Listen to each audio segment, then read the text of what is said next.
يا ربي بالمصطفى بلغ مقاصدنا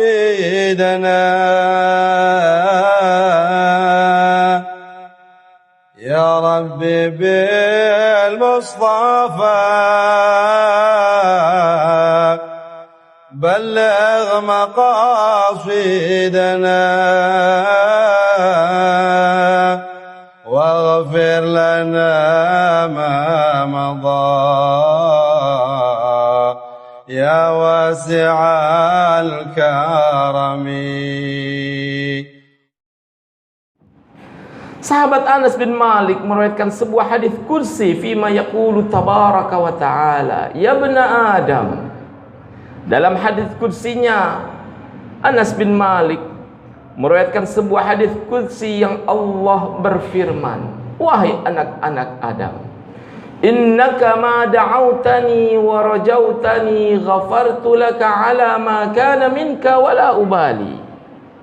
Wahai anak-anak Adam, selagi engkau mau mengangkat tangan, selagi engkau mau berdoa, meminta ampun kepada aku, Allah berkata, segala perbuatan dosamu aku akan tidak lihat.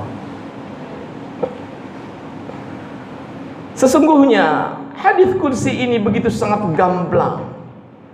Setiap kali hamba manusia mengangkat tangan untuk berdoa, mohonkan ampun kepada Allah atas dosa yang sengaja ataupun tidak, Allah berjanji akan mengampuninya. Labna Adam, law balaghat dhunubuka anana as-samai thumma astaghfartani ghafartu lak. Wahai anak-anak Adam, jikalau dosa yang engkau kumpulkan setiap harinya sedikit, yang sedikit itu dilakukan secara intensif, baik disengaja ataupun tidak, dan jika dosa itu dihitung sampai awan di langit banyaknya, tapi kemudian Allah berkata, dosa sebanyak itu manakala engkau mau beristighfar, astaghfirullahaladzim, ghafartu lak, aku akan memberikan ampunan sebanyak dosa yang membumbung sampai ke awan. Jemaah sekalian, hadis ini begitu sangat nyata. Sesungguhnya dosa sebanyak apapun, ya bna Adam law ataitani biqarabil ardi khataya. Dalam paragraf selanjutnya Allah berkata, andaikan dosa yang engkau lakukan itu mengisi beratnya dengan ukuran bumi dan isinya, thumma laqitani la tusyrik biya syai'a la ataituka biqarabiha maghfirah. Dosa yang begitu sangat banyak, seukuran bumi dan isinya, beratnya begitu sangat berat, tapi ketika engkau datang kepada aku, tidak menyekutukan aku, akan aku berikan engkau sedunia dan isinya pengampunan. Hadis kursi inilah yang kemudian Allah buktikan dalam salah seorang sahabat Rasulullah SAW yang bernama Amr bin Thabit bin Waqish, yang mempunyai julukan bernama Usairim. Usairim ini adalah berasal dari kabilah Bani Al-Ashhal. Ketika seluruh Bani Al-Ashhal masuk dalam agama Rasulullah SAW, tersisa hanya satu, yaitu Usairim, Amr bin Qais bin Thabit.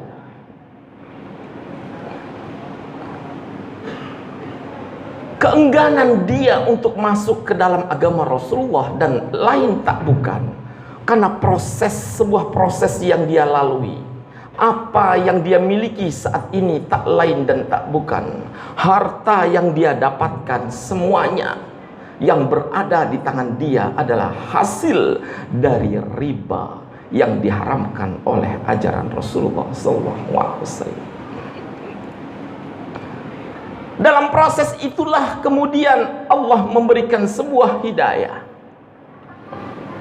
Dikala Usairim menemukan ketiadaan saudara-saudaranya Bani Al-Ashhal di rumahnya, dikala Allah mewajibkan kepada Rasulullah dan umat muslimin saat itu untuk menghadapi kaum musyrikin kafirin dalam perang Uhud di kota Madinah Al-Munawwarah.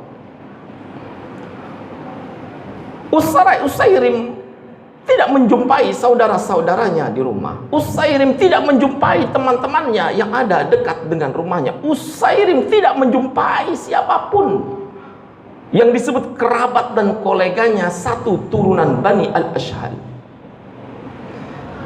Proses itulah yang kemudian Allah berikan kepadanya hidayah, kebenaran.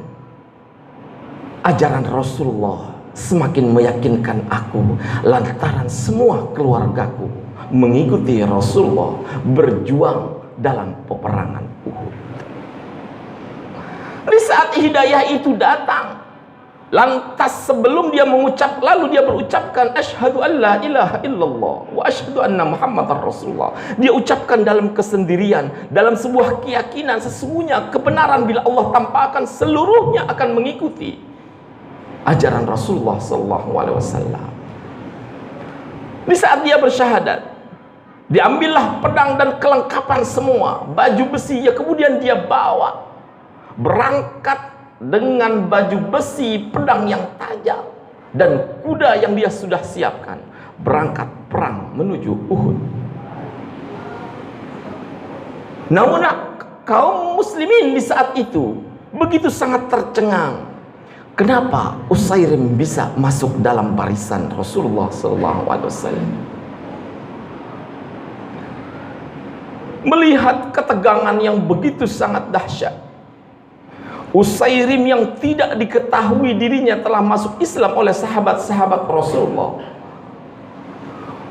Usairim dengan kegagahan dan keperkasaannya dan keyakinannya, syahadat baru saja dia lantunkan. Belum lagi dia melakukan salat fardu, belum lagi dia melakukan puasa, belum lagi dia mengeluarkan zakat, belum lagi dia berhaji. Namun keimanan yang begitu sangat tangguh, dia berdiri di barisan pasukan muslimin yang saat itu komandannya adalah Rasulullah SAW. Tak ayal lagi Usairim mengalami kekalahan. Tubuhnya tercabik-cabik, darahnya mengucur dengan deras, dirinya terkapar dan menggelepar. Masuklah Usairim dalam jajaran orang yang wafat dan syahid di perang Uhud. Ilaikum anna. Para sahabat-sahabat yang kaget dan tercengang melihat Usairim berdiri dengan pasukan Rasulullah. Kenapa engkau mengikuti barisan kami? Bukankah engkau masih dalam kemusyrikan agama yang engkau anut? Usairim yang saat darahnya mengucur akibat tebasan pedang. Inni amantu billahi wa rasulihi. Sesungguhnya aku telah beriman kepada Allah dan kepada Rasulnya. Di saat sakarat, Sa'ad ibn Mu'adz bertanya kepadanya, wahai Usairim, engkau datang ke Uhud membela keturunanmu yang masuk dalam barisan Rasulullah, atau engkau murni membela ajaran Rasulullah SAW? Dijawab oleh Usairim, inni amantu billahi wa rasuli. Sungguh aku telah beriman kepada Allah dan kepada Rasulnya.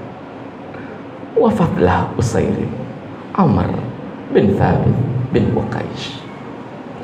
Di saat itulah para sahabat-sahabat Rasulullah SAW datang kepada baginda, ya Rasulullah, Kami tidak mengetahui masuknya Usairim dalam agama Islam. Namun dia sebelum wafatnya, dia mengaku dia telah beriman kepada Allah dan Rasulnya. Apakah dia masuk dalam kategori syahid? Akhirnya Rasulullah sallallahu alaihi wasallam pun menjawab, innahu lamin ahlil jannah. Ketahuilah wahai sahabat-sahabat aku, Usairim telah bersyahadat walaupun kalian tidak tahu. Usairim belum lagi melaksanakan salat 5 waktu. Usairim belum pernah melaksanakan zakat, puasa, dan ibadah haji.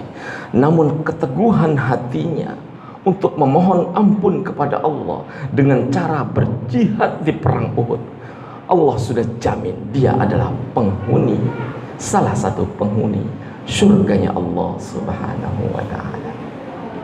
Jemaah sekalian, wa man taqarraba ilayya 'abdi bisyibrin taqarrabtu ilayhi dhira'an. Hadis qudsi, barang siapa yang mendekat kepada aku, kata Allah, dengan takaran selangkah kaki, aku akan lebih dekat kepadanya 1 hasta. Wa man taqarraba ilayya dhira'an taqarrabtu ilayhi ba'. Barang siapa yang mendekat kepada aku hanya dalam ukuran hasta, aku akan lebih dekat dengannya dengan ukuran 60 cm. Ana inda dhanni 'abdi bi. Aku tergantung sangkaan dan dugaan hambaku. Wa man atani yamshi ataitu harwala. Barang siapa yang mendekat dengan aku dengan cara berjalan, aku akan lari mendekat kepadanya. Banyak kiranya hadis-hadis Rasulullah SAW yang menerangkan begitu sangat lebar jalan untuk bertaubat. Wa idza sa'alaka ibadi anni fa inni qarib ujibu da'watad da'i idza da'an. Dan jikalah hambamu bertanya tentang aku, katakanlah, ketika meminta mereka, aku akan dekat. Aku akan memberikan kabul doa siapapun yang masih mau mengangkat doa dan beristighfar dalam kesehariannya. Ya Rabbi bil Mustafa balligh maqasidana.